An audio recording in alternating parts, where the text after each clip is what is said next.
actually somebody was Allison Schill, and she wanted to say something while I was making announcements, and she said I was all ready, but you wouldn't take a breath. And so I didn't have a chance to interrupt you. You know, I can talk 60 miles an hour with gusts to 90, so we can get through a long portion of scripture at that. But if you want to grab a pew Bible, that's on page 789, and follow along with us if you want, or in your own translation.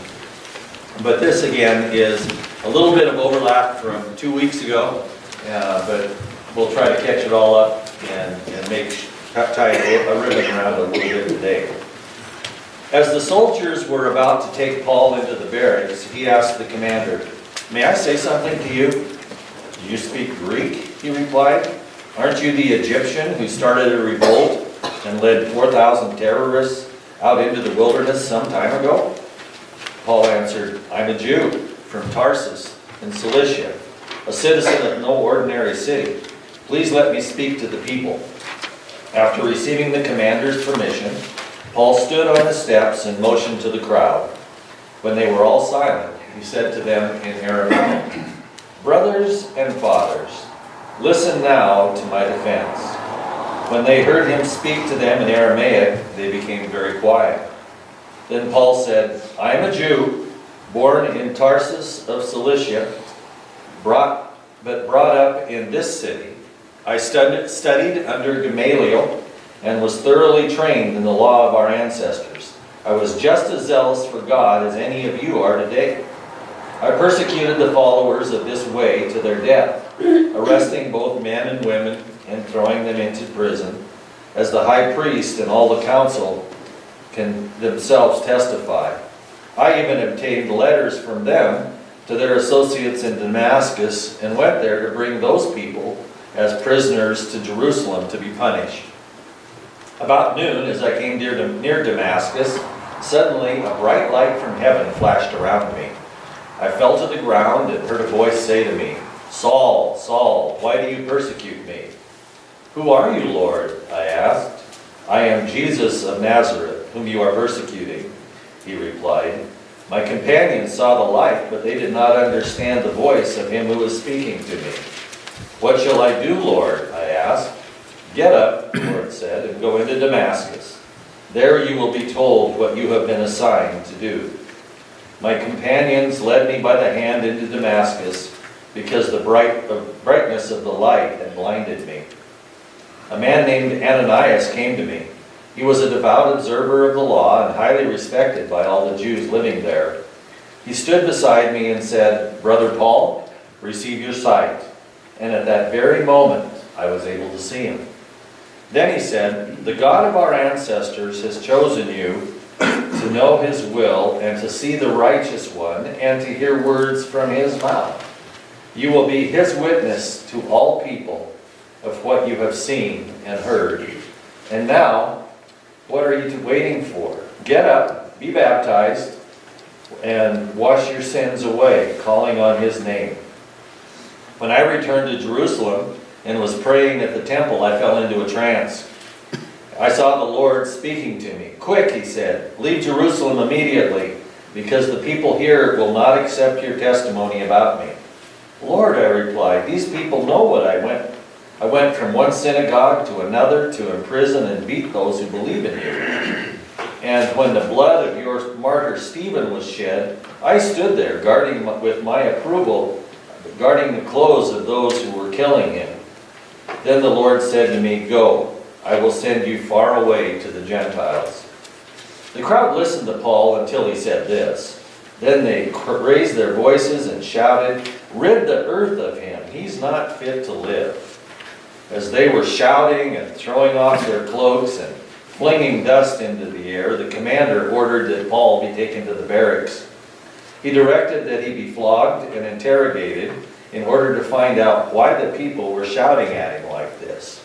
As they stretched him out to flog him, Paul said to the centurion standing there, "Is it legal for you to flog a Roman citizen who hasn't been found guilty?"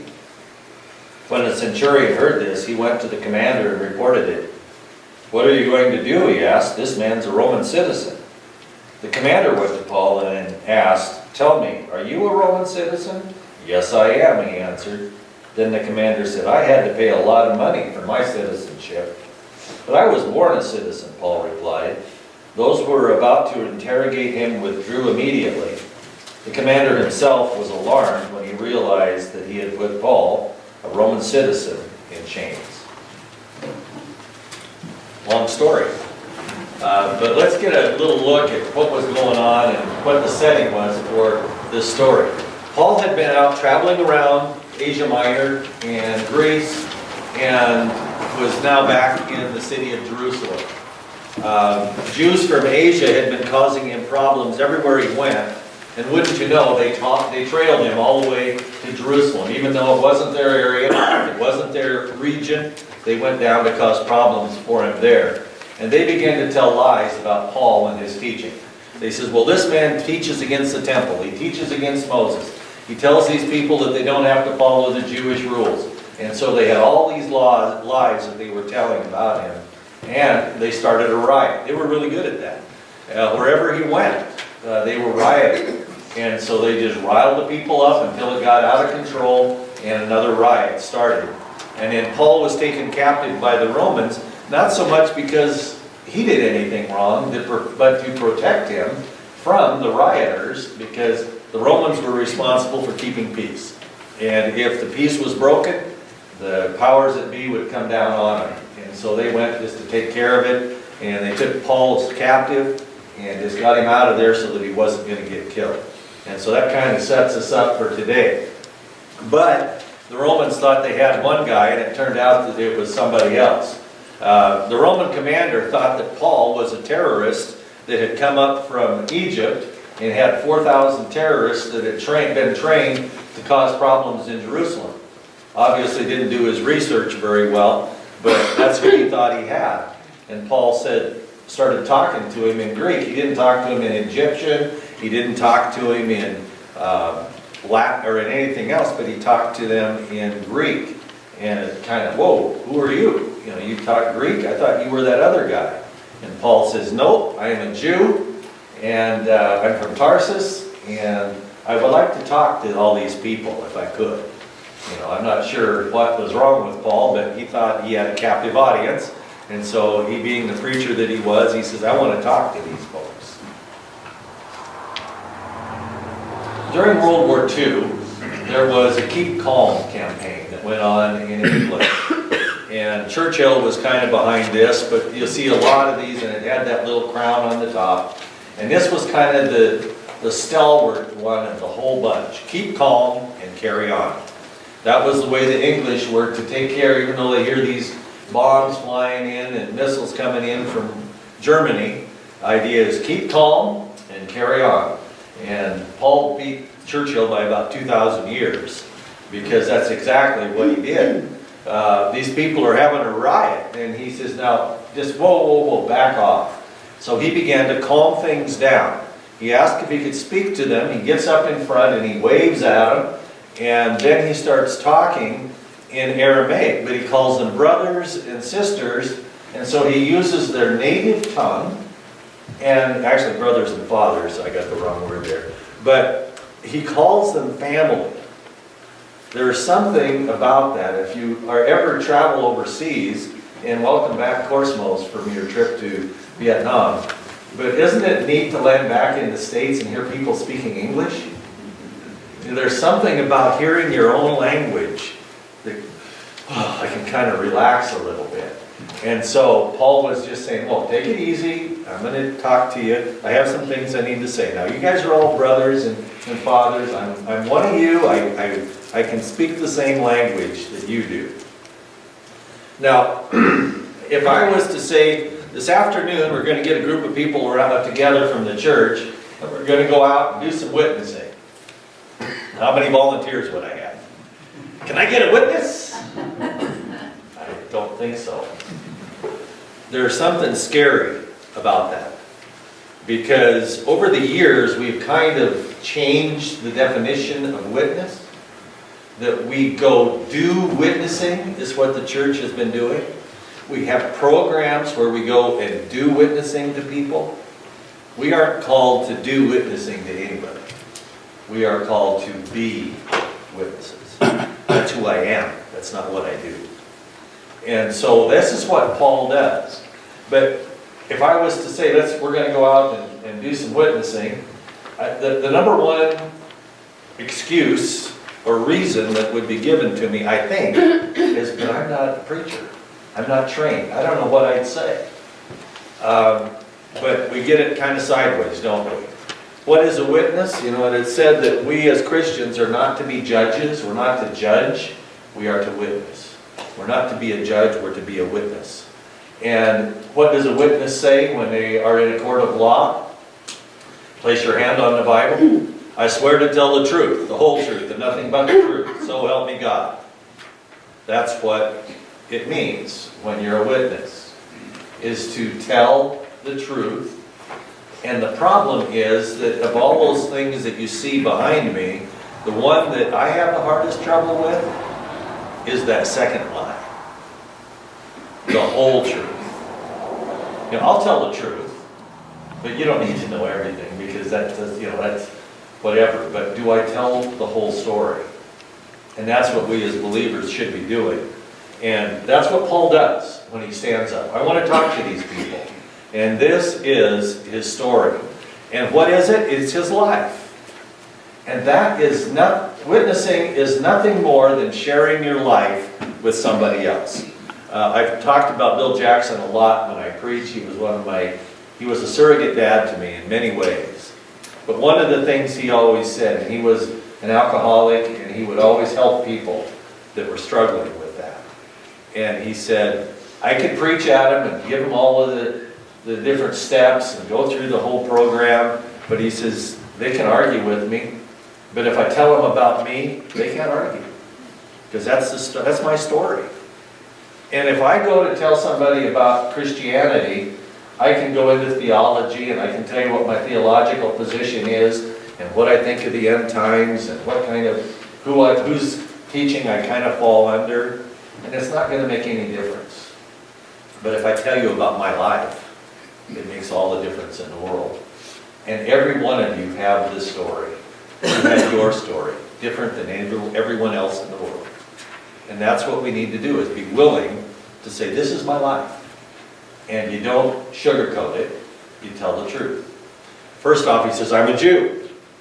Well, we kind of figured that out, but he identifies with that group of people that he's talking to. Those were the Jews. They were the ones that wanted to get rid of him. I was born in Tarsus. It tells us where he was born, which was up north. It was a seaport, but he was born away. But he was raised in the city of Jerusalem, in the very city where he's being tried, or we're being accused, and they're trying to get rid of him. He says, I was raised here, guys. I went to that school. And in fact, he says, I studied under Gamaliel. Gamaliel was like Harvard in Jerusalem. He was one of the sharpest, most intelligent teachers of the law that was there. If I had a certificate from Gamaliel, that meant I really knew my stuff. And he was thoroughly trained as a Jew. He says, I know all of your laws. I know everything that was there. He made me recite them over and over and over again till I got sick. So, I mean, Gamaliel was my boss, was my teacher. I was just as zealous as you people are. I mean, I got just as carried away as you guys are right now. He could have easily said, I was as crazy as you guys. But he says, I was as zealous as you were, as you are right now. I believed in what I was taught, and I defended it. In fact, I persecuted people of the way. I persecuted the people that believe what I believe now. Back then, that's what I did. And it says, I persecuted them to death. I had never noticed that until I studied that this week, that I persecuted them to death. He was actually part of killing those people. I arrested them. I threw them all in prison. I went around. The high priest and the council even approved it. You know, they're your bosses. They're the ones that are calling the shots. They're the ones that approved that I could go do that. and imprison these people and torture them? I had the authority to go to Damascus and arrest followers of the way. And he says, and go and ask them. Look in the minutes of the meetings. They would probably say, yeah, we're going to send Paul up to, or Saul back then. I'm going to send Saul up and get these believers and bring them back. And he says, I had their authority to do all of this. And so he's just giving his story. He says, on the way, about noon, this bright light just flashed, and it was horrendously bright. It blinded me, and I heard a voice. This voice said, Saul, Saul, why are you persecuting me? And it's interesting, excuse me, Saul's answer to the Lord was, Lord, who are you? Now he knew who it was. But the Lord, Jesus, told him to go to Damascus and I will give you your assignment. So he said, I'm on my way, this light, it strikes me blind. Hear this voice. He says, go to Damascus, I'm going to tell you what your assignment is. So you think he's beginning to get the attention of the people that are listening? Whoa, I mean, God's going to give you an assignment? And it says, God used Ananias to heal my sight. And so Ananias heard about Saul coming and said, go see him. He says, God, are you nuts? He's killing all of us believers. And he says, no, go talk to him. And he does, and God uses Ananias to get Paul his sight back. And it says, you are to be a witness to all people about what you've seen and what you've heard. Folks, that's our job as Christians today, is to share with people what God has done in our lives and what we've seen and what we've learned and the miracles that have happened in our lives. I don't believe there's a person in this room that hasn't been touched by a miracle of God. And if we were just open about that to the people that are around us, what difference would that make in our community? Well, there is a God that cares. There is a God that answers prayers. There is a God that gets us through. And then Ananias says, what are you waiting for? And I want to ask you the same thing that I felt God was asking me. What are you waiting for, Paul? If that's the deal, let's get out and start sharing what we've learned. He says, be baptized, goes through all this stuff. He says, let God clean you up.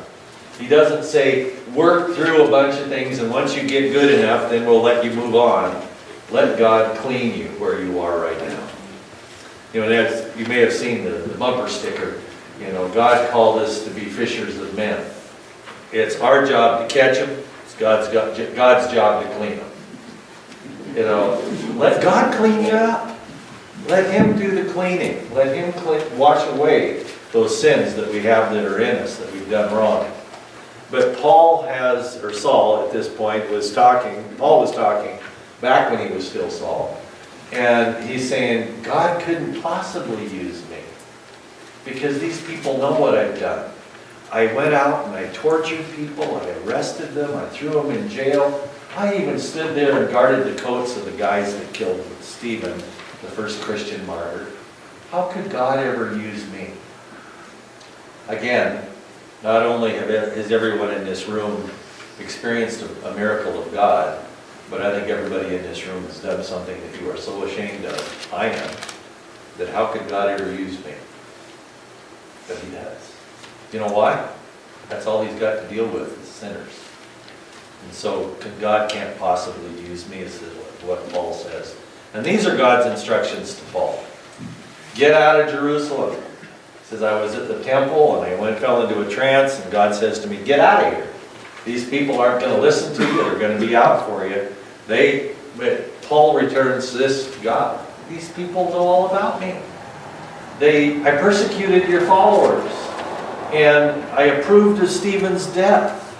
They won't even believe now that I'm serving you because they're going to think it's some kind of a trick. Because I'm going to act like I'm one of them, and they're going to think that I'm just going to arrest them and throw them into jail. And then this is what God says to Paul. Go, I will send you far away to the Gentiles.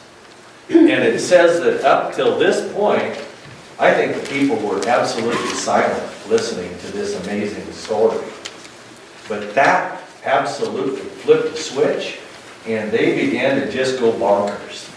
And I'm sorry, this is all I could find. I was going to say it's the straw that broke the camel's back, was when he says, go to the Gentiles. So I looked this up, and here it is, this camel and this old lady are at a black back clinic. And the camel looks at the lady and says, a straw, how about you? And she says, oh, my son stepped on a crack. But it was the straw that broke the camel's back for him to say, I go to the Gentiles. Go out to them. Are you kidding me? They're the dirt. They're the scum of the earth. And so, as we move on, what was this straw that broke the camel's back? Another riot happens. And they begin to say, kill him, because he's going to, the Jews are the God's chosen people. And he's supposed to go to the Gentiles? God would never tell a good Jew to go there, especially one trained by Gamaliel, especially one that knows the law, especially one that was zealous for the law as we know it. So let's just kill him, get rid of him. And they began to shout at him. And this next part I don't quite understand, but I can imagine what it might look like. They threw off their coats and then began to throw dust in the air. You know, talk about a mess. You know, all these guys are screaming and yelling and killing, and Jerusalem is a hot place anyway, and they're taking all this dirt and dust and throwing it in there. You talk about mayhem. That's exactly what was happening there. And so the Romans step in and says, whoa, whoa, whoa, we better quell this thing before we get in deep trouble. And so let's get some damage control. So the commander took Paul not to prison, but took him to the barracks. Let's just get him out of here so that they don't kill him and I have to answer to my boss about why there was this big riot and there were casualties in this riot. So he takes Paul and hauls him off to the barracks. And it says, beat him until he tells us why they're treating him like this. Now we got to get to the bottom of it. So let's just torture the boy until he begins to come clean and tell us why all these people are so mad at him. And Paul then, as they get him all stretched out, they're going to start whipping him. Paul asks, can you beat a Roman citizen without a trial? The beating stopped before it began. And it's like, whoa, no, we could be in deep doo-doo if we do that. You know, there's no way you can kill or torture or beat a Roman citizen unless it goes through all of the proper channels, tried by certain people, proven to be guilty. And the commander panicked, like, oh no, what have I done? You know, and so they call off the whole thing. So, that's our story for today. So what is the moral, or what are some of the morals of that story that we just heard this morning? First of all, to witness means to tell my story. I pray that God will give me more guts to tell my story to more people. Just this morning I was talking, and I thank you for sharing your lives with me. But someone who had a reputation of not being a Christian and not being a believer was in the company of some old friends this week. And he shared with them about knowing the Lord and his change in lifestyle. And the comment made to him was, oh, so you're a Bible thumper now, huh? And he said, there was a time when that would have really made me angry. It would have upset me. But he says, you know, I kind of felt proud of that. Yes, I have done some horrible things.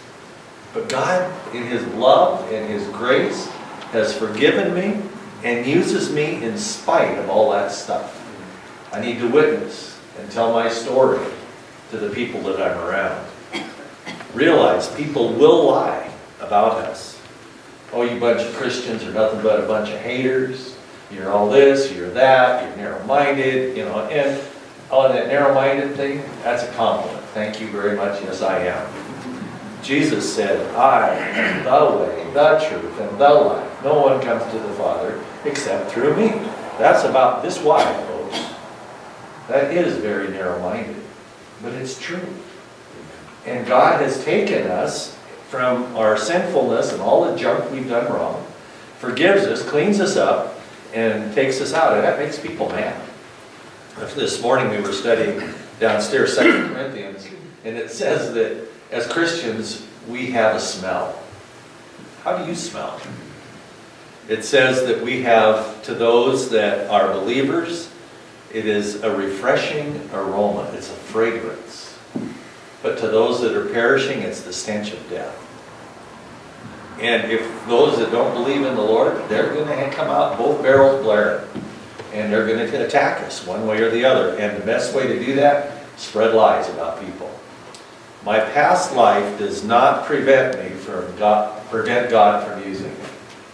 In fact, I was a little disappointed when I was a teenager and a kid, because I grew up a preacher's kid, and we would have these evangelists come through every once in a while, and they would preach revival services for a week or whatever, and they would always tell their testimonies. They usually played the guitar and sang.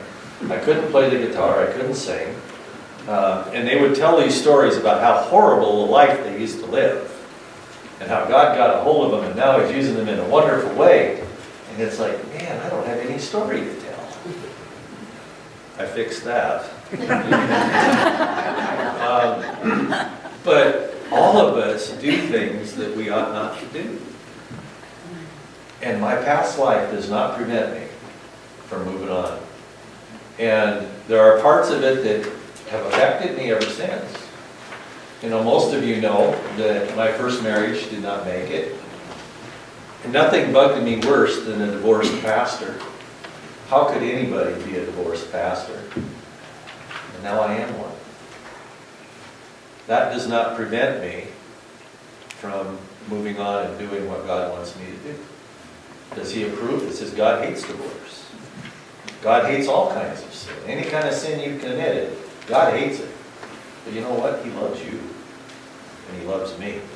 Nothing in my past life prevents God from using me now. And my story becomes my sermon. I don't know what to say. Well, have you lived a life? There's your sermon. Share your story. God can use that. That's what Paul did. He stood up and says, this is what I did. This is how it happened. This is how God got a hold of me. You know, and when I was in college 100 years ago, I went to that school in Missoula, University of Montana, and people always laughed, and I've got to tell them, there's enough new people here, I got to do that anyway. Those of you that already know it, balance your checkbook or something. But when people find out that I went to the University of Montana, they said, did you know you were going to be a pastor when you went to the University of Montana? And I said, yeah. They said, well, why didn't you go to some little Christian school somewhere? And I says, I did. I did my homework. And the University of Montana was as little Christian as I could find. But the cool part of it was that Campus Crusade for Christ started the year I began school there, 1970. And I was part of that group that began to work. And you know, we had to go out and we would go to fraternities, and the gals would go to sororities, and we'd go to the team meetings with the athletes, and we would share Christ with these people. You know what we had to do? Tell our story. What was my life before I met Jesus? How did I meet Jesus? How is my life different now than it was back then? That's a pretty simple outline. And that's what we need to do as believers, is just to share those things. My story is my sermon. And we also need to be smart and use the system to our advantage. Paul could have just zipped it and laid there and got beat to death. But he says, wait a minute, you can't beat me, I'm a Roman citizen. Wait a minute, I live in America. I have freedom of speech. I can say anything I want, because that's my constitutional right. Folks, we as believers need to start exercising that stuff. And it's going to get to a point where we're going to need to. So use the system so that you can tell your story, so that you can share Jesus with the people that you meet. I love this last picture because it's a song that I just absolutely love. Grace, grace, God's grace. Grace that is greater than all my sin. I don't care how big your grace is, or big your sin is, God's grace is way bigger. You know, that God can use us in spite of ourselves and make a difference in the world if we'll just open up and share our stories with the people we come in contact with. Let's stand and pray. Father, I thank you for your presence here today. I thank you for the story of Paul, how he was able to use his life and his life story to make a difference for you. Forgive us for the times when we've chickened out and not stood up for what we knew was right. Help us not to preach sermons to other people other than sharing our life story. Help us to be sensitive to your leading. Help us to stand strongly on the truth and protect us from attack of those that hate you. Give us a love for our world and those that are around us. Help us to be walking sermons as we leave this place today. In Jesus' name, amen. Come down and join